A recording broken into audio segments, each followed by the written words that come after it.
Here at the business school, we're both instructors of this course S356. This forum, we have some exciting speakers here. One is still in the process of arriving and hopefully will before the event is over. But as I say, this is open to the public, but the nominal purpose that got us going on this was to provide information and help for people that might be thinking of applying to this S356 course, which is evaluating entrepreneurial opportunities.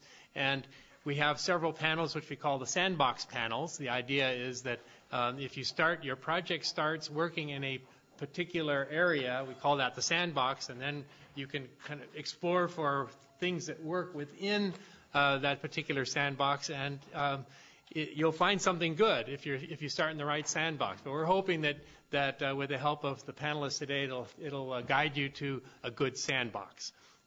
We have the basic format is a little introduction.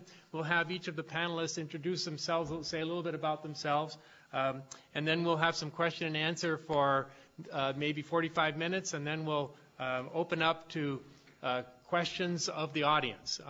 So that's the basic way in which we're planning to do it. And so we have, as I say, an exciting panel. We have movers and shakers. We have entrepreneurs.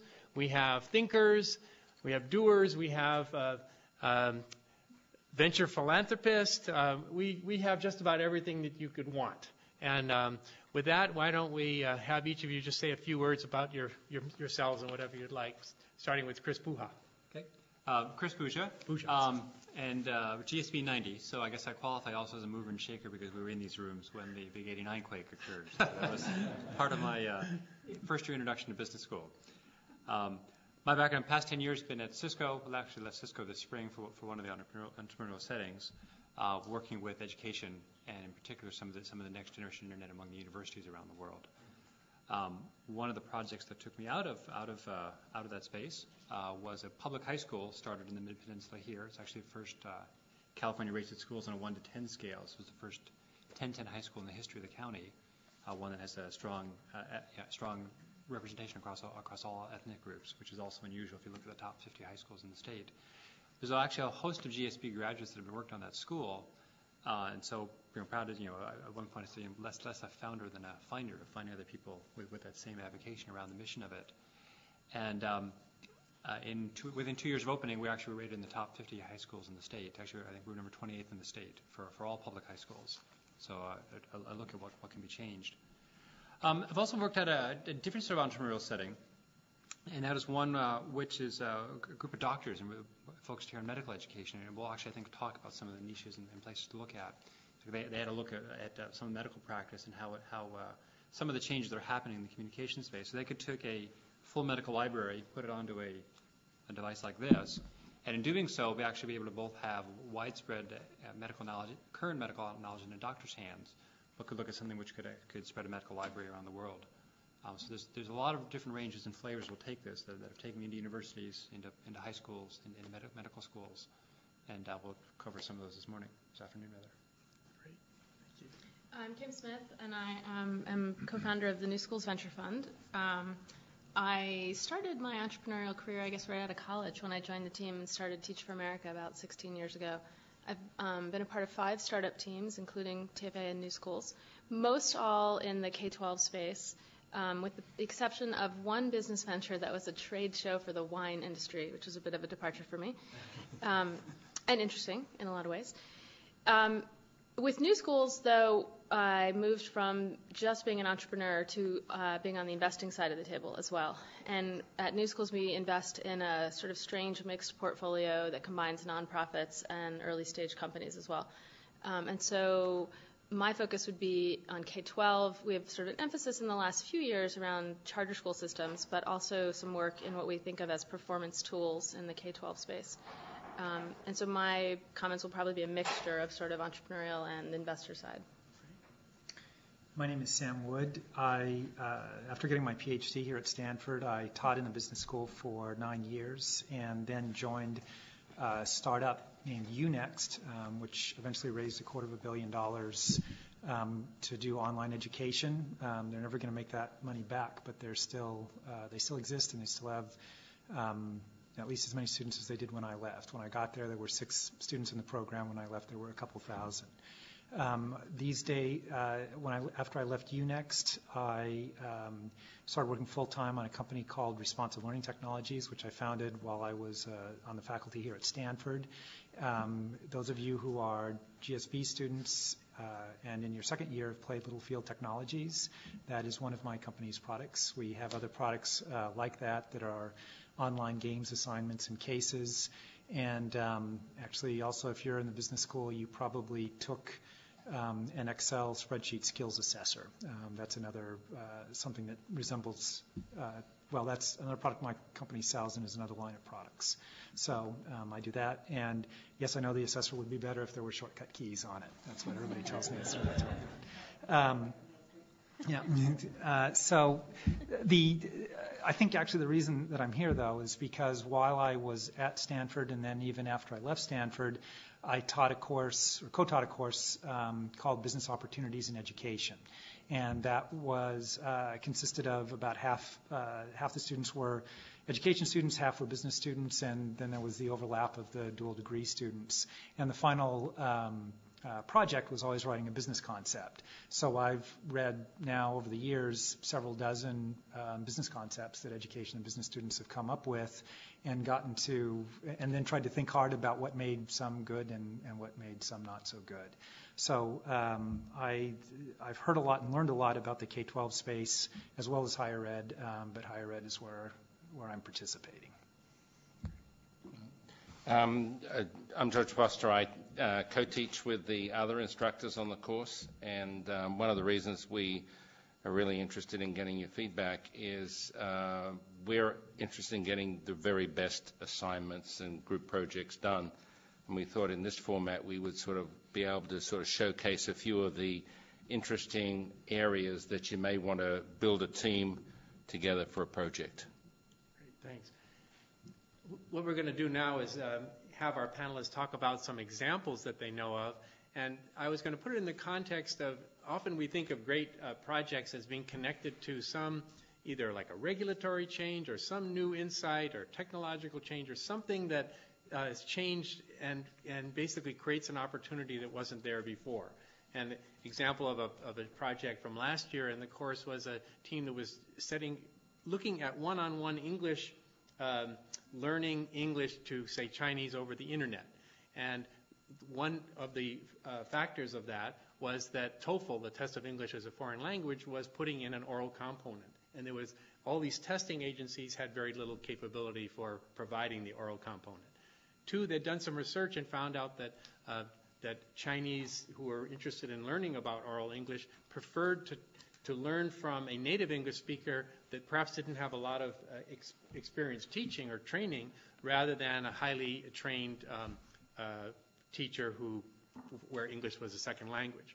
And 3rd, there are other businesses that have found that there are very talented people willing to work at home on their computer at odd hours for a reasonable rate, very skilled people. So those 3 kind of put together a process or the foundation for possibly a really good venture. So I'm wondering if you might talk about examples you know of and perhaps mentioning to the extent to which there's a context of some change that was coincident with those. Well, I'll start off, and I think we'll go around robin because there's a number of different topics here. So I alluded to one here with, again, the change both from the capability of networks and the capability of a handheld reaching some fairly prominent levels. It's more of a steady evolutionary change than a revolutionary change in regulation. Certainly the one that we've seen in that medical education space is the fact that you've got a whole new wave of doctors coming on board who have grown up completely fluent in technology devices. So a unit of the economy that have been in stasis or hysteresis for a while is seeing a changeover of physicians who are comfortable with those techniques. That's one set. Certainly another set have been just the continuous flattening of the economies and things working across boundaries and time zones. So we see both a chance for, one that's risen lately has been the reverse of tutoring for students in the United States, being able to leverage some of the networking capabilities where the tutoring may be coming from someone in Asia, someone in Europe, somewhere else outside, and can be done very, very effectively. So I'm just going to stop there and introduce a couple topics here as we go around. Sure. I think it's a really good point, first of all, that you're making, that there's this convergence of essentially forces on the supply side and forces on the demand side that make a venture make sense, right? So just as like a concept, that's what you're looking for, right? You want to feel some sort of pain that's happening on the demand side so people have a reason to want to buy what you're doing, and some sort of force that makes what you're doing on the supply side make sense, right? So we've talked a little bit about technology. Technology is often something that's happening on the supply side where you're saying, hey, we have this new technology or this new ability. What is it? What can we do with it, right? I mean, historically, when people come to the question of entrepreneurship from just that side, they make mistakes, and they don't end up making successful companies because you're so fixated on your technology that you don't pay enough attention to the demand side. So it's a piece of the equation, and you should pay attention to it. But then you should sort of set it aside and say, okay, cool, I've seen this, technological advancement. That's cool. Now, let me really look at the demand side and see if there's something strong there, which could be a major change, as Professor Porteous talked about. In the K-12 space, often the change comes about through regulation, right? So we have this massive shift in the U.S. K-12 market created by No Child Left Behind legislation that created a lot of pain points that leads to a lot of demand-side opportunities. So converse of the technology example, in K-12 in the U.S., you have all this demand-side pressure, right, and not necessarily the technologies you need to get it done. So in that case, you think about what are the pain points, what do people need. One example might be there's a lot of pressure in the K-12 space to better manage data, right? There's a lot of pressure for exams, standardized test taking. If you're running a K-12 school enterprise and you need to know how your kids are doing before they take essentially what is like a final exam, you really don't have good tools available to you to figure out how they're doing along the way, right? So in that case, you have a strong demand force, and what you're struggling to find is kind of on the supply side, what's your answer? What are you going to do that's different and special that will make people want to buy your product? And getting those two pieces together is what you have to figure out, whichever market you're looking at. But we can talk more about other K-12 stuff, and I'll just pass it over to you. So I'll switch to the higher ed domain and begin with a story. A professor from Cal State Monterey Bay approached me. I was just talking to him at a conference, and he told me that the dean had told him, just him, to put together an online MBA. He had a year to do it, and but they really needed that, and so that was going to be his task for the year. And he was kind of scratching his head about that. The obvious thinking was that the pieces and building blocks were already out there to kind of put together degrees, and now it's just any for-profit or not-for-profit or public university can go and put them together. I think the reason that people believe that is that online education is growing still very fast. It's been growing very fast for 10 years. Probably a few percent now of American students are getting their degrees online. Just about every university offers online courses. Probably half of the universities offer some kind of online degrees. And so there's this sort of belief that, the pieces must be out there. My experience is the platforms to deliver the material are out there, but the online material itself isn't there.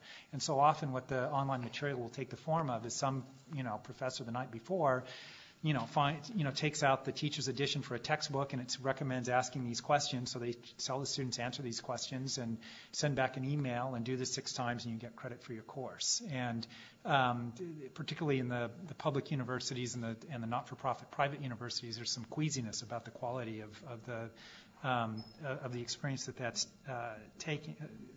delivering. One company that I saw that's sort of beginning to create good online material is Applia.com, which is started by a professor here. I'm another professor. Applia is aimed at teaching economics, microeconomics, macroeconomics, and pretty soon probably statistics. I'm teaching, the content that I'm developing is aimed at operations and industrial engineering courses. And it's kind of a start at creating sort of enough materials to create really good online courses, but it's not there yet. But certainly the delivery technology is there. The demand, or at least the perceived demand the real demand in terms of students taking really terrible online courses because they don't really feel like they have an alternative. The desire of the universities is there to have it, and yet the content just hasn't appeared yet.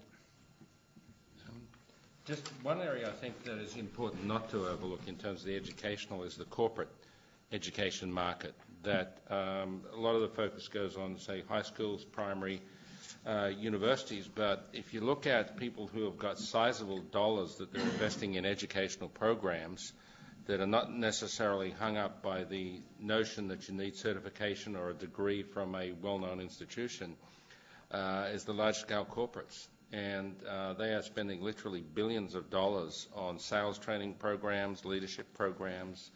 It could be straight-out software skills. And I think some very innovative online companies could be set up that tailor that market. I know there's quite a few going into that space, but there's not the twofold struggles. One is the content material, and the other one is the evaluation of the learning material.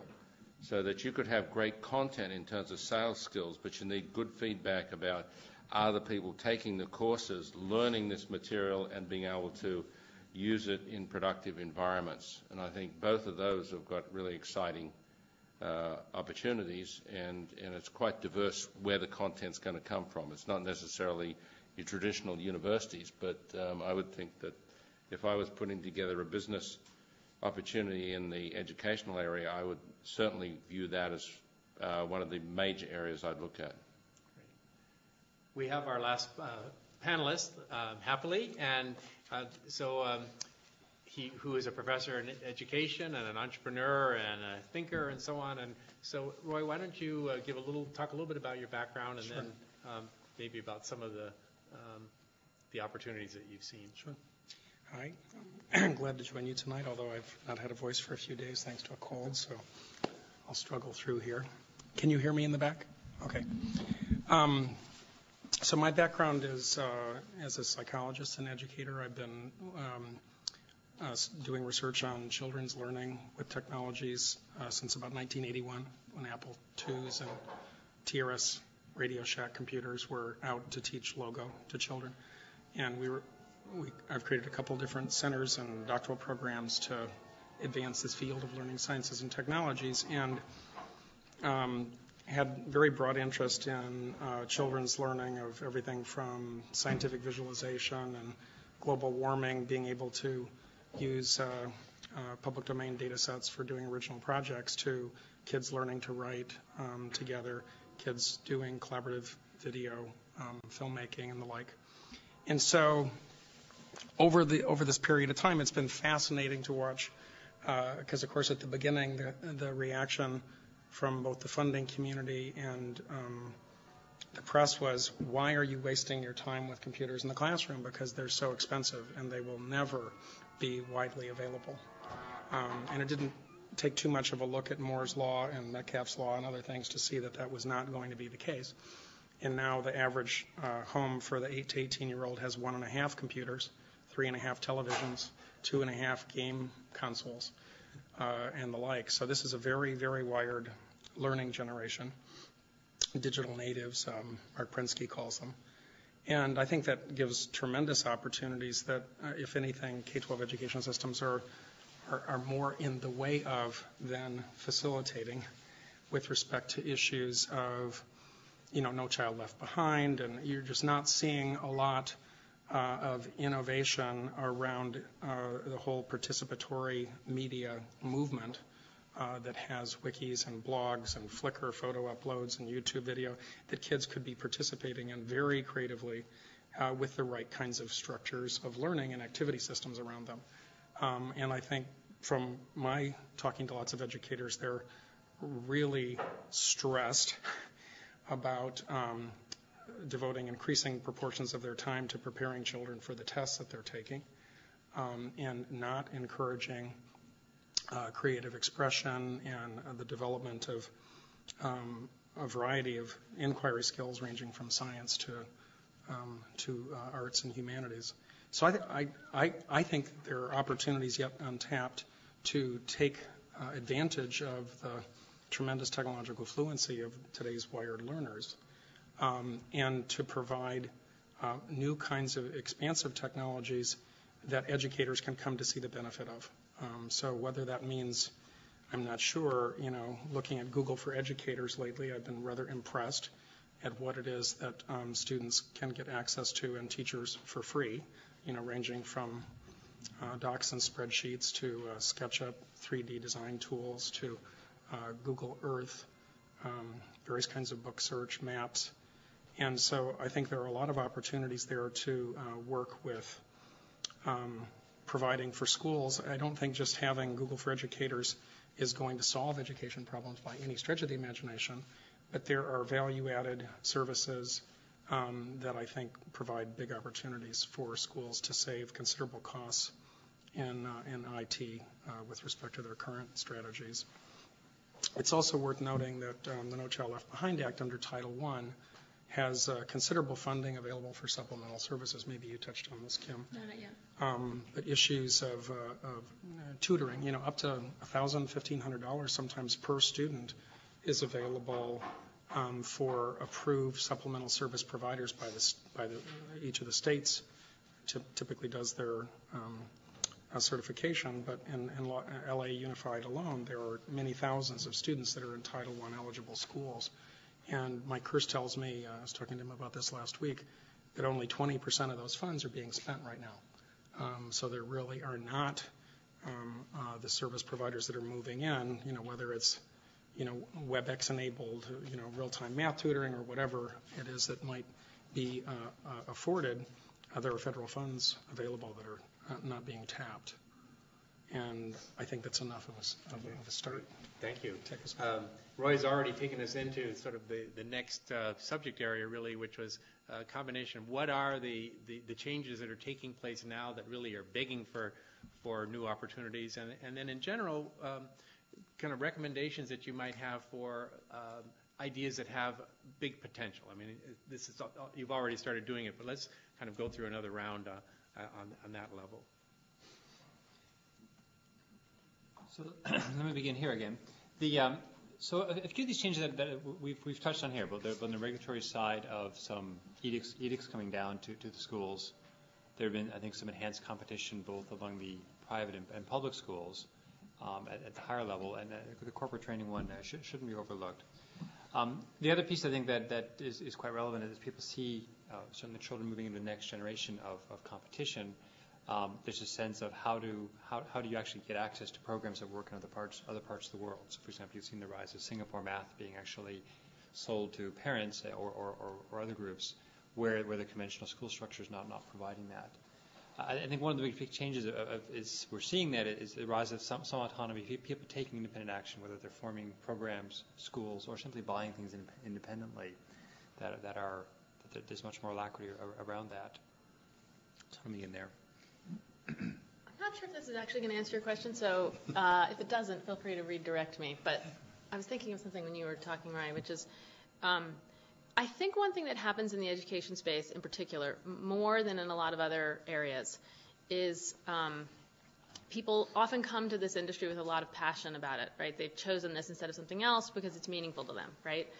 And that creates this tension you have to be pretty clear about when you're thinking about your ventures, which is, are you setting out to capitalize on an existing revenue stream and make money, right, which is fine, and there's a bunch of opportunities to do that, or are you setting out with a vision to change how something's happening to make it happen in your mind better, which is part of what you were talking about, Roy, in some of the kind of more interactive, sort of richer learning environments, in which case you have to be pretty careful in thinking about, should I be a for-profit or a non-profit? Because if you're trying to make a market that doesn't exist, it may well be an incredibly worthy thing to do, and you may decide that you make more sense as a non-profit than a for-profit because you have to invest so much extra time and energy in changing how people think about it, particularly in the K-12 industry.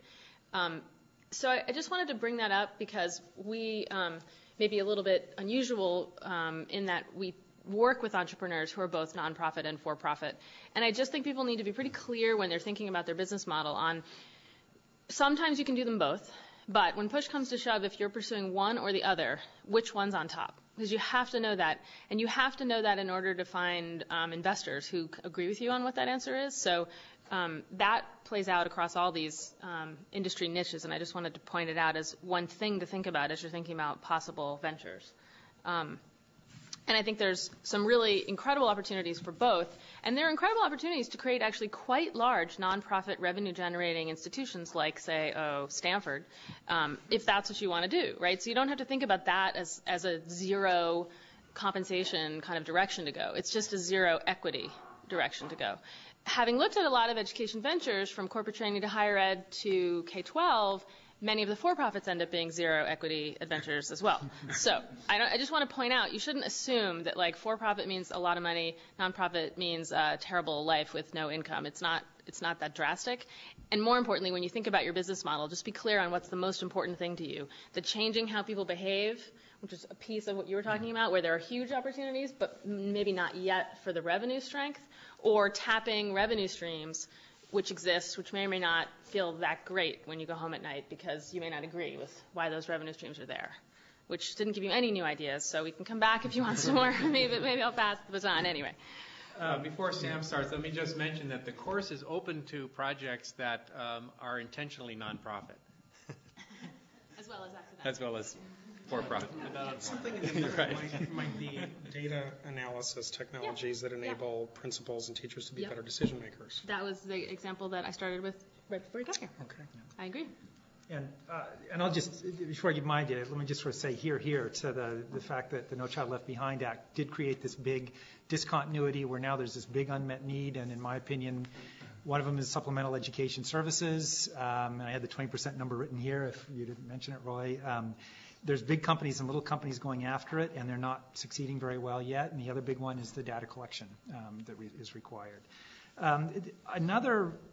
So there's another law that's been around since 1974 called the Individuals with Disabilities Education Act.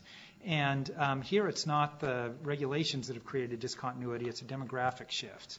The Individuals with Disabilities Education Act provides federal funds for students in public schools with disabilities, and it provides those funds to give them a free and appropriate public education with sort of minimal sort of differences from a traditional public education.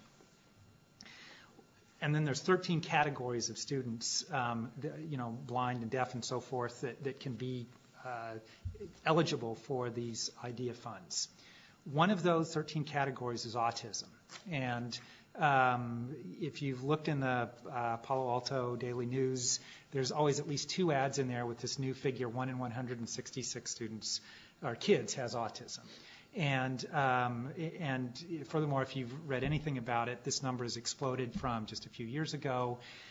And something else that's happening that's very important is not just that the number of kids with autism has changed, but the ability to diagnose it and then also the knowing what to do about it.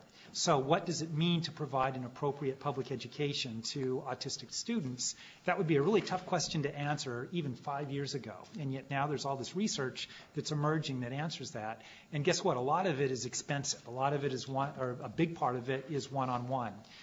Even the parts that aren't one-on-one sort of involve specialists coming in and, occupational therapists and so forth. And I got interested in this as a potential session of the course that Mike Kirsten and I used to teach, and we were sufficiently intimidated by it that we left it out of the course because it's just really impossible to understand. There are entire sort of subsets of the legal profession. There's law firms that just do IDEA. There's consultants out there that help parents navigate through the school districts. There's lots of private firms that cover all kinds of, some of which are like, at Stanford, multi-story buildings that cover this, that provide private services, often that the school districts will have to pay for. So there's this additional unmet need. There's money for it. And the school districts themselves, they're very unsophisticated, I think, in their understanding of what's available. And the parents are very unsophisticated. But the money is available if anybody sort of can figure out what to do with it. So I see that as another big shift in the K-12 area that's created a business opportunity that it's still mostly mom and pop type organizations trying to take advantage of it and just tiny little pieces of it. So is this a little bit like the E-rate, the early E-rate days when states and school systems didn't really understand well how to do it, so lots of kind of middle providers who would help them write grants and so forth would jump? I think it's a little different because this one is really hard. And that one was just, people were lazy. They just hadn't caught up yet. This one's just hard. Even once you get into it, it's still hard. So I think it's a little different in that sense. Like, it's more sophisticated, both legally and pedagogically. Like, how do you do this? One comment I would come back to is, again, seeing from schools as they're run, where, and this is actually one's a big one that can have serious impact on the schools. Yeah. To the point of it's one of the areas like E-rate in that you can actually have a regulatory backlash, which can either knock an industry out or start it up. Again, looking to the extent now where special ed is really at the point of derailing a few schools. There's a point where if you one or two court cases that deal with provided services could drastically change the industry in terms of how they're done. So and I think education sector is probably more prone. Again, we've seen with No Child Left Behind, we've seen charter school law opening up a whole different set of opportunities. It is one that is open to some fairly strong pendulums, and you want to be aware of businesses that are, again, providing important needs that will be stable through those. Evan raised the question of private versus for-profit and non-for-profit. As if you're starting a new venture, you're always worried about funding on that. We're starting to see some pretty sizable educational institutions that are very for-profit oriented. University of Phoenix is really pouring enormous amounts of money, and they're very interested in innovative pedagogical tools, and I would think that there are some ventures that could benefit through partnering with an organization like that, and they could be a co-equity investor in that organization. Given the commercial orientation of the University of Phoenix, I wouldn't be surprised if they don't already have an equity fund that is looking at those ventures. We've got a lot of ideas and possible places to start. I thought maybe the panel could offer you advice about where do you go next to kind of get more information? Who do you talk to? Where do you read? What do you do to try to firm this up?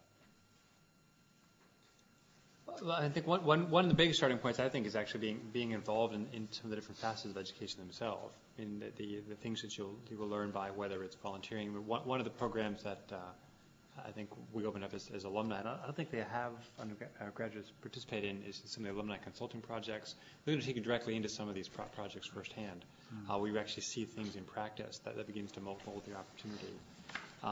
There remains a wealth of literature to go through and talk with people that are engaged in the projects. And so it's just being engaged with some of the practitioners are one of the starting points. The other is, again, even as you look at different career points, there are inflection points where we have an opportunity to move into them. And so being, in my work at Cisco, traditionally very technology field, but quite a bit done there in terms of distance education, in terms of working with universities, in terms of working with K-12 systems around the world. So there's a couple different points to go in. If you perhaps have some ideas, but not sure where they go. Oh, okay. I think any of you that are interested in youth, by which I mean kind of the 8 to 18 epoch, it would be great to take a look at the MacArthur Foundation's website. They've just announced a $50 million program of research with not-for-profits and other groups to build the field of digital media and learning. And there is a sensibility in that program that suggests they initially looked at it and thinking about it in relation to schooling, but saw so much of the energy of the field being studying of informal learning with technologies, mobile devices, gaming platforms, and other things, kids building websites, even kids building websites like in ThinkQuest to teach other kids, that they targeted their initiative much more broadly around participatory culture and at helping develop an understanding with both research and practical applications for where this whole field is moving and how are games going to be used for learning. I mean, we don't yet have, for example, killer mobile games that help people learn in math and, say, foreign language and still feel like they're having fun. The first things that are look much more like flashcards or something from the 1960s. But there's tremendous opportunity with multimedia, with flash on handheld devices and things for doing a lot of learning in the cracks during the day. I mean, kids are walking around a lot. They're using their mobile devices for IMing and for all manner of things. There's a lot of learning opportunity there. And I think there are going to be some big developments that come out of things like this that have a for-profit as well as a not-for-profit impactful influence. Totally. In the long run, I agree with the idea of getting in there yourself. In the short run, if you're trying to figure out projects for this class, I would say, in my experience, you will find a very small number of entrepreneurial-minded people in pretty much every niche. And your job should be to try to figure out who that person is in the niche that you want to do. So, and it's just going to be emailing and calling a bunch of people to say, like, who in this niche is sort of always talks about weird stuff nobody else understands and goes off and does other stuff that people think is crazy, right? That's the person you want to talk to. So, like, if you wanted to do, I can't think of any ideas we brought up exactly, but let's just say you had an idea, right, and you didn't know, let's take the autism idea, right? You don't know enough about that area to sort of come up with a clear venture, right? But you certainly can figure out who the people are who are really knowledgeable about autism, right? You can find the handful of experts who really understand that field. And by emailing or talking to a few of them, or people you know who know them, that whole networking thing, right? Your goal is to bump into the one weird guy who came up with the weird idea but isn't going to do it himself, so that you can tap not just an expert, right? So it is under the general header of get an expert, right? But it's the weird intuitive expert in that field, because most successful entrepreneurial ventures come from some intuitive understanding about how to make it work better, not just because there's a market there, right? So that's the person you're looking for, and sort of all of us are examples of those weird people, so we can give you more characteristics about it if you want, but I'm just saying, like, it's not enough to just go find some expert in autism or whatever your subject is, right? You need to dig a little bit harder and find a person who thinks differently so that you can get from them this sense of, like, in my space, this would be the one different way to tackle it. And then really in most of these ventures, to be totally honest with you, in education, with the exception of some of what Roy is talking about, it's really just an execution play. There is no secret strategy to any of this, with the exception of a few of the technology solutions, right? Mostly it's people who really know whatever the niches you're looking at can kind of tell you what might make sense there, and it is just hard-won execution. That's what it comes down to, in my opinion. Which doesn't really help you, especially sales. I think yeah, exactly. Especially sales and distribution. I'll try to make some specific recommendations. I mean, if you're interested in learning about supplemental education services, some companies that you might want to look at is Catapult. That's probably the biggest one. It's part of Educate, which used to be half of Sylvan, catapult.com. Edison was a for-profit. I don't know if they still are. Still for-profit. They're just private. Yeah, I know they're privatized. I was going to say, I don't know if they're still actually if there's still such a thing as an Edison school. Yeah. There is? Oh, yeah, they're making a fair amount of money, actually, as a private company. Yeah, so there's a piece of Edison called Newton, which also does supplemental educational services. And then there's all kinds of little ones, some of which are trying to do online stuff, some of which are sending tutors home, to tutor the people at home. Club Z in-home tutoring was one I wrote down. Brainfuse.com is another one. I think K12.com is going to go after this market maybe, but they haven't yet. So those are some examples for supplemental educational services. For the Can I add one idea to supplemental before you move on? Another idea that I don't think has been pursued, going back to Professor Foster's idea about joint ventures, is there are huge networks of organizations that provide after-school, like physically based after-school programs, right? Like the Boys and Girls Clubs. Most of them would never consider getting into the supplemental services business because it's not their business, so they shouldn't get into it.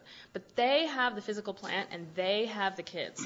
And so I think there's an opportunity to go talk to some of those organizations and create a service provision model where you're partnering with them, probably revenue sharing with them, using their space. Kids are already there, and you just save yourself a big piece of the hassle. So if you had, let's say, good content, some technology-based content that some folks could buy at home, a lot of this market are not going to have computers at home. But if they're at a Boys and Girls Club or something like that that might have the computing technology, you could kind of make your execution play a little bit easier, I think.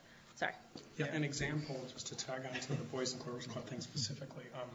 Mitch Resnick, professor at the MIT Media Lab, colleague of mine, and took just the strategy and said, okay, we've got this computer clubhouse thing that we've been trying in Boston, and let's see if we can scale it up. And the Boys and Girls Clubs ended up being the partner, and Intel ended up being the funder.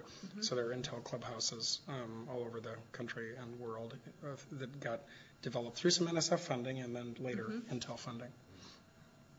As another possible partner. Let's see. Actually, and I was thinking another place. Actually, if you're going to try and learn about supplemental education services, just go to the Department of Education website. Just in the last 18 months, they finally started to put out descriptions of what they expect, how this is supposed to be executed. Okay, so then for the Individuals with Disabilities Education Act. Like I said, I didn't quite crack that on where you go to learn about it. But probably the most promising resource, which actually means getting in a car and driving there, is the Parents Helping Parents Center, which doesn't sound very promising, but that's turned into a big organization with experts in libraries and seminars and everything else that addresses basically implications of the Individuals with Disabilities Education Act. And then talking to people, especially in charter schools, another thing that was mentioned is sort of the quote possibility of financial ruin as the result of having a severely disabled student in your school that you have to really are legally required to really pour a lot of money into creating this. And that somebody from Gloria Lee from Aspire Schools, which is a chain of charter schools that New Schools funded a lot of. She's a GSB alum too. And GSB alum. Mentioned, if there was just like an investment or a financial services or there's sort of a whole financial play in dealing with this as well, right? So that schools don't face ruin if they're a small private a small charter school and somebody with a severe disability shows up and drains them. So anyway, there's that.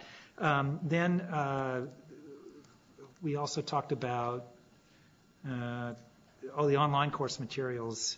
Yeah, good luck. My website's not going to help you much. Applia will help you a little bit as an example of what something like that looks like. But in terms of online content, it's all mom and pop. It's not even mom. It's just mom or pop. It's very small. People often sort of, like me, who developed, usually it's one or two products. I've developed at least a few of them. And then sort of it's a one-person company that sells it. And that's kind of the model that it's been. And I could give you other examples of that if you thought would be helpful, but they kind of all look the same. Can I interrupt before we do more questions? Sure. We have such a small group here. I just wanted to do a quick polling of the audience for what you guys are actually thinking about, because that might help us steer our answers to things that were most useful to you. So could you just do a show of hands for who's thinking particularly about, let's say, consumer part of the education market? A couple. Okay, and this mostly technology when you think about it? Okay. What about K-12? Okay, big three. I'm happy to talk to all three of you after. Okay, higher ed. Who's thinking more about higher ed as the market? Okay, technology-based or unclear? Okay. Okay. And then corporate/adult learning. Okay, and then that leaves a handful of you who aren't really sure which niche you're thinking about, right? It's also international. Yeah. Okay, at the adult or the kid level? Okay. Okay. Who's interested in international? Okay. Yeah. Nice. And technology-based or service-based? Service. Oh, okay. Interesting. Okay, kind of both, potentially either. Okay. That's a big market. Yeah, we should maybe shift to that a little bit. In terms of... Yeah, did we miss any major? The technology area is interesting one. One of the things that if you were looking for possible areas to work in, if you look at what's exciting kids these days and adults, electronic games, electronic arts, and those people you're sitting there and they're doing phenomenal, and you can channel that in an educational way. I know a lot of football coaches actually are embarrassed because the kids, after playing the games for 2 or 3 years, know more about the game than the rest of coaches do.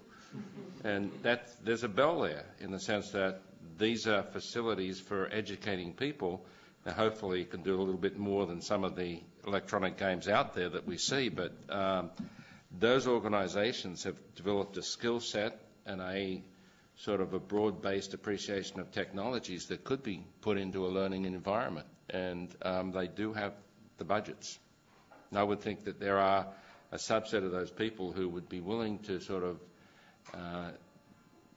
work with you in what I would call more traditional learning opportunities of their technology in their studios. I hate to be a naysayer on that one, but it's a good idea, and everyone knows it's a good idea, so we're all in agreement that we should be able to capitalize on like sort of play, game, energy, focus for learning, but there's not a very good investment market out there for it. People are scared away from it. It's a consumer market. It's a hits business. You've got big competitors. So it's not that it's a bad idea. It's just a very, very difficult one to break into. We were talking about this earlier. So I'm not saying don't do it. I'm just saying be prepared for the fact that it's going to be very, very hard to raise money to get into that space. On the corporate side, people are getting their feet wet. IBM, Sun, lots of others inside Second Life. So, that's something to look at. It has 1 million people that are in it. Lots of training and education is happening, some K-12 even. And people are paying real money for virtual money and virtual real estate. And it's a tremendously interesting experiment. And it might be a place to try some of these things out at minimal risk. Maybe I can take a shot at sort of maybe increasing some sophistication about international. Maybe 8 years ago, there was a belief that the University of Phoenix model and the for-profit model and even the roll-up model could be applied in the international. The University of Phoenix is a for-profit catering to working adults who required a higher service level than regular public institutions were willing to offer, and were willing to pay for it, and made a whole lot of money doing that. So let's port it to Brazil and China and India, as well as Europe and everywhere else. And it flopped. I mean, you don't see the counterpart there. And what I think is the reason that it flopped is that in some ways the United States is practically unique in that it has this Title IV funding program for higher education, where if you're a student, there's a lot of money available, usually in the form of loans and a little bit in the form of grants, to get you, even if you can't afford it, through certainly an undergraduate education, and now there's even money available for graduate education. So basically, where the money came from to fund these for-profits initially was Title IV funds. Now, as corporations are getting interested in paying for their working adults to go get degrees, corporations are providing a lot of that money as well. But still, anywhere from 50% to 70% of that money, flowing into a lot of these for-profit higher ed institutions or Title IV funds, and there's just no counterpart to that outside that I'm aware of outside the United States. So there's one little bit of sophistication. Another little bit of sophistication, so in my company, I try and sell to universities, right, and try and sell educational products. And we look pretty seriously at China as a market for us and decided to go with Taiwan instead. And the reason for that is you've got sort of this thin upper crust of wealthy Chinese. A lot of them are are in university programs that are somehow affiliated with an American university program, and they're paying big bucks, and I sell to those programs. Below that, people are really poor in China. I mean, even in the middle class, by our standards, are really poor. And in India, it's even worse. And so even though those, and in Brazil, and when I was that dean of that MBA program, a big part of its initial strategy was develop this fabulous American MBA with America flags stamped all over it, and China and Brazil and India would rush in to take it, and they wanted to take it, but there was, the amount that they could afford to pay was so small that it just never became affordable. And what helped, where they made money instead is just selling to American consumers and getting them to, in our case, mostly get the money from their corporations to take the courses as opposed to Title IV and Europeans. But the big international markets never quite panned out for us because I think the investors kind of underestimated how little money there was in the big population.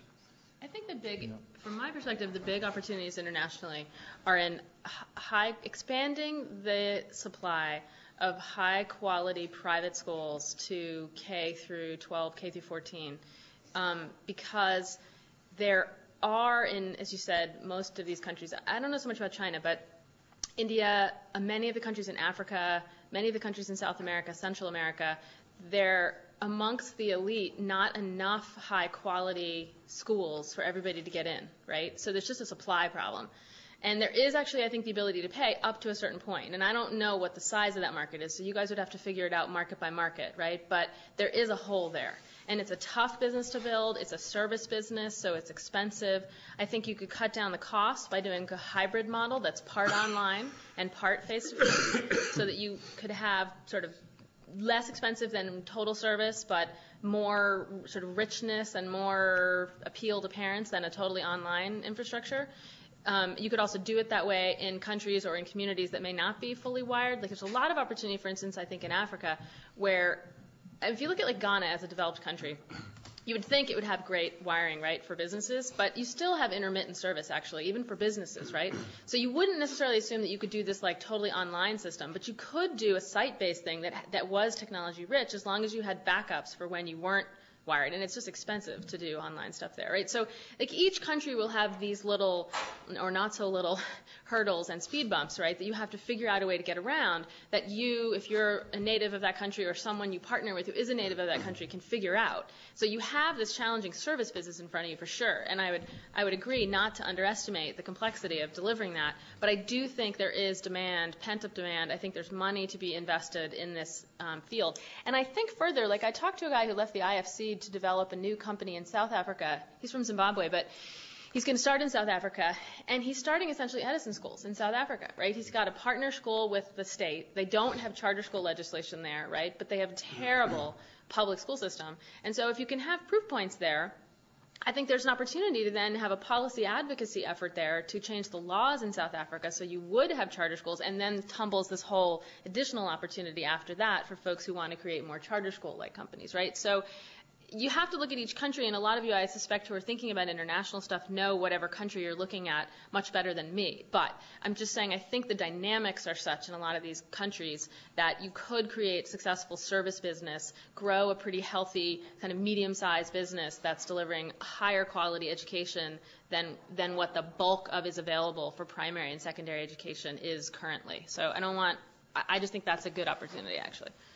It may be challenging to raise money for it, unfortunately. That's the tricky part, startup monies. But what I tend to find in that space is angel investors who made gajillions of dollars in that country in some completely unrelated business, like office supplies or something, who are willing to do kind of an angel investment in this, half money motivated and half heart motivated, because they just feel like we should have better schools, so let's figure out if there's a way to do it.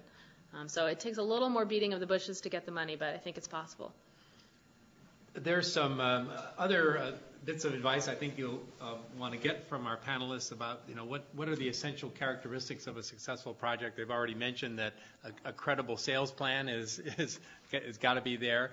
But I'd like to be able to open it up to, and also just kind of general advice about forming your team and how to think about identifying a good project. But rather than kind of going one more round, I think it might be useful to open it up to questions at this point of the panelists.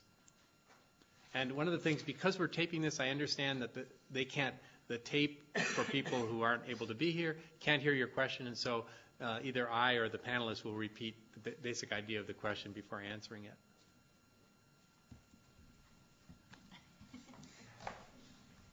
One thing I think happens here, and maybe others who are more seriously pursuing opportunities don't kind of speak here, but I worry that there's a culture in the school of being really nice and supportive of a lot of the ideas that are going on, and I know that honest feedback is really important when you're first vetting your venture and deciding how much time to put into it. Do you guys have any advice from teams you work with or seen come through the school? Really good ways to get really great, honest feedback from people. Well, the coldest. So the question here is again how to get good honest feedback about ideas. The coldest and cleanest, of course, is try and raise money around it, and you'll hear within minutes as to how people are connected. So prior to that. I mean, the first thing is to ask for it, right? I mean, Yeah. The first thing is to realize that it's not going to do any good if people tell you how great your idea is and then you fail. So I know that's a little obvious, but just say to people like, look, I really want you to give me the hard, cold feedback and not be nice to me on this. Like, you'd be surprised that sometimes actually frees people up to tell you what they think. So like, oh, phew, okay, I think that's a terrible idea. So I honestly find that helps.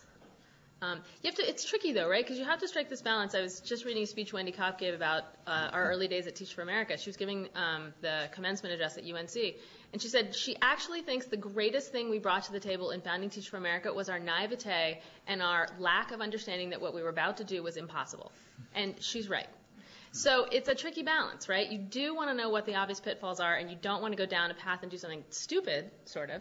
But on the other hand, you know what I mean? So I totally understand what you're saying, but it's a tough balance to know when not to listen to those people. Yeah. Find out who on the faculty studies it and take them to lunch. They'll go to lunch with you and ask for honest feedback. That, especially if you're looking at something for this course, that'll look pretty well. Take the guy who's going to be grading your assignment out to lunch when you're first starting and ask him what he thinks of it or she thinks of it. Or take somebody out to lunch who's actually tried something in the industry, right? I mean, that's part of where your feedback's coming from. You're saying, I tried this and it didn't work, right? Yeah, even if it's not in that industry, actually across most any industry, because again, many of the fundamentals, cash flow, how you pull a team together, how you communicate, how you're going to reach your customer, what is your sales, those are fundamental to no matter what you're going to pursue. And so someone who's simply done that, I never really understood cash flow well from any class until the company I was working with. We were on the rocks and we had to go figure out what we're going to do. And then suddenly it was crystal clear. So someone who's been through that crucible is invaluable. Give another question. I actually had the opposite experience where I'm in the across the street class for technology venture formation and trying to pitch an education idea about kind of mapping technology with education to learn across mobile devices and on the web. And I've actually reached or been hit with a lot of skepticism on the market and its validity. And I was just curious if you guys have any either proof points that you would look for or ways that we can go about either saying it is a great idea or it's not a good or viable business idea. I would talk to some of the organizers. Repeat the question. Sorry. The question is that there was some skepticism about the size of the market marrying technology with education. Is that? Yeah. And specifically the mobile devices on that. And I think that you have quite a few people in the venture community who are very deep into the mobile device area who are putting up dollars. You also have technology the telecommunications companies and that are always getting proposals in terms of co-invest in this deal, and talking to those people may not be a bad idea to just get some early feedback. I think it's good to look for analogies that are really close to what you're talking about but not what you're talking about, because people often, particularly if you're talking about people adopting something that doesn't yet quite exist, part of the problem is people have trouble imagining what you're even talking about, right? Like, they'll never do that. That's the whole, people will never drive a minivan, right? Because nobody asked for it. Well, bam, here's a minivan. Suddenly everybody's buying minivans, right? So if you can think of analogies of the way the tools you're talking about are used in a different way, that's really similar because of the way people were motivated to turn to that, if you know what I'm saying. It's a help, but if you're talking about something that's fundamentally different, you're just going to face skepticism. And so you have to figure out a way to do enough of a pilot that you can get around the skepticism. And I think that goes back to what Professor Foster said around joint ventures, or somebody who's already got, a foot in that market who wants something new to be used on their device or whatever, even if that's not what you want to do long term, to just get enough action around an example that then you can sort of spin out and do your own thing. Or do it with them. Or do it with them, yeah. It's always better to do it on somebody else's time. Sort of to piggyback on that, there's sort of this tricky space coming now, especially with this one laptop per child thing. I was wondering if you're seeing any stuff, any momentum coming around that, as well as the mobile space with WiMAX kind of on the fringe of what's reality versus promise. And is it worth to start exploring that stuff right now, or is it really kind of wait another 2-3 years and no one's really going to get onto anything in that area for a while? I don't know how to answer that. You guys can take a pass at it. I would say it goes back to your point of try to raise money for it, really, because it's just a question of where people are going to take the leap of faith. Is it going to be this field? Historically, it's usually not education that people take the leap first for some kind of new technology application, right? Because then you've got a double bad. You've got a hard market and a hard kind of adoption curve for a new thing. So they usually do new investments in content for a new adoption curve around some other market that's easier to sell into. So my suspicion is it won't be that great, but I have to say this is a little knowledge is a dangerous thing on the specific question you asked. I'm speaking more just from watching patterns.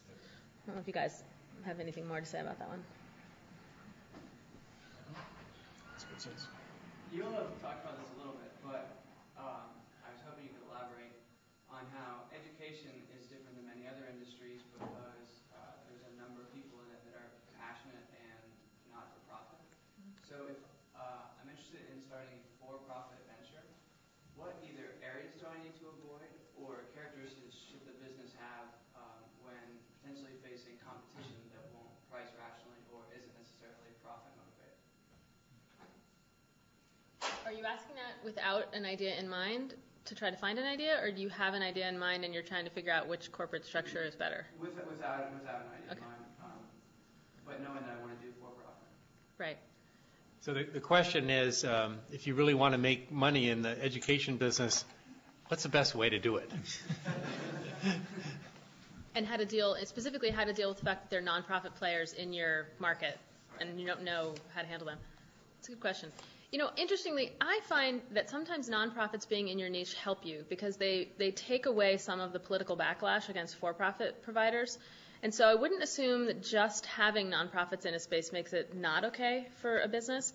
And it seems that in the K-12 space, if you picture like a bullseye target for archery or whatever, right? If the center is delivery of K-12 education in the classroom pedagogically, right? That's the thing people are most defensive about thinking of a for-profit for, right? And then if you go out to supplementary services and after school, and then you go out to textbooks and technology, and then you go out to like lunch and buses, right?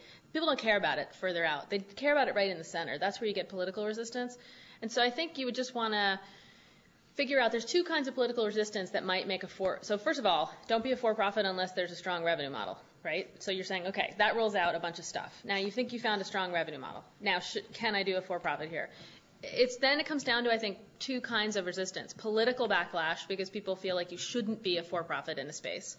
That tends to be more strong in K-12 and not so much in higher ed. They've kind of gotten a little bit beyond that. Medicine backlash, for example. Right. So there's that political backlash. But then the other kind of backlash is just inertia and a really slow decision-making and adoption curve. Right?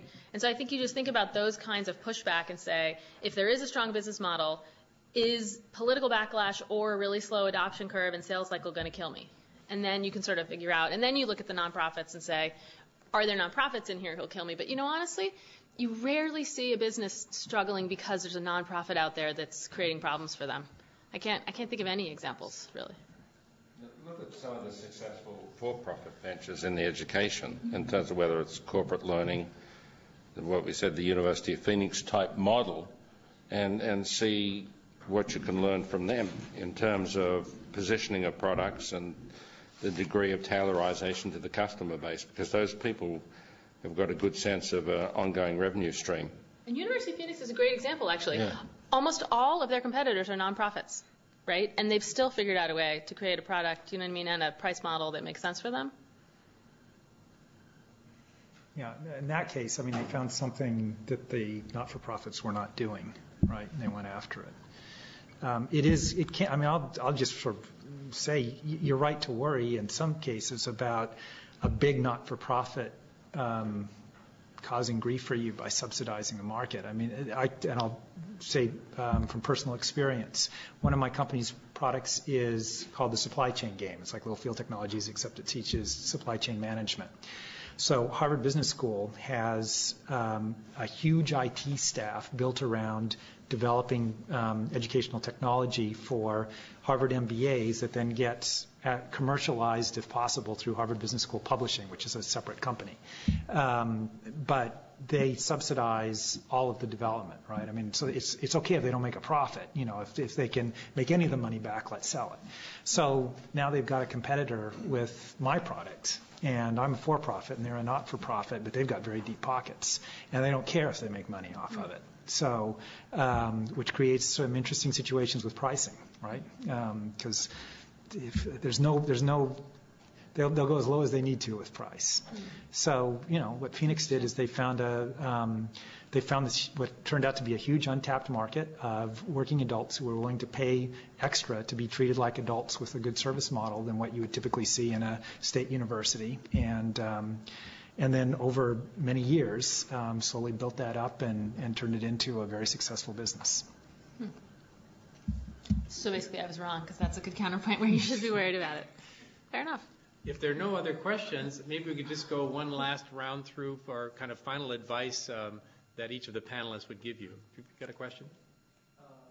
Can you elaborate on opportunities in emerging countries like India, where social infrastructure is poor in rural areas and the public education system is pathetic, plus the education scenario in the graduate level is also not very good, as there is vast scope for collaboration between US and Indian universities, and a company can act as an agent which will facilitate this.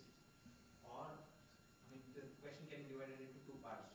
Either a company which acts as an agent to have collaborative opportunities between a US university and an Indian university, or a US public school and an Indian public school.